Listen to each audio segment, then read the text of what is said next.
পৃথিবীর সকল সৌন্দর্য, তা সে প্রকৃতিরই হোক বা মানুষের সৃষ্টি, তার সার্থকতা নির্ভর করে যে দেখছে তার দৃষ্টিভঙ্গির ওপর।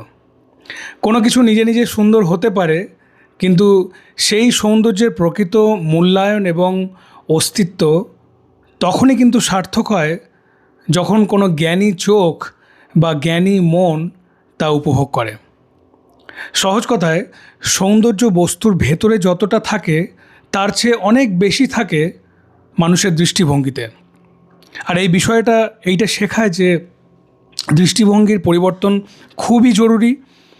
আমরা যদি আমাদের নিজেদের যে মন, সেই মনকে সুন্দর জিনিসের কদর করতে শেখাই, তবেই কিন্তু চারপাশের অতি সাধারণ যে জিনিসগুলো আছে তার মধ্যেও অসাধারণ সৌন্দর্য আমরা খুঁজে পাব।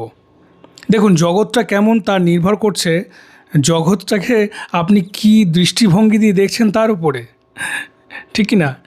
এর সঙ্গে আপনাকে এটাও মনে রাখতে হবে যে কোনো মহান কাজ, বড় কোনো কাজ বা সৃষ্টি তখনই পূর্ণতা পায় যখন তা অন্যের মনকে কিন্তু একটা শান্তি দেয়, একটা আনন্দ দেয়। তাই আমাদের উচিত যে অন্যের ভালো কাজ বা গুণের সবসময় প্রশংসা করা, কারণ আমাদের স্বীকৃতি কিন্তু সেই সৌন্দর্যকে বাঁচিয়ে রাখে, আর সেটা আমাদের সবসময় মনে রাখতে হবে।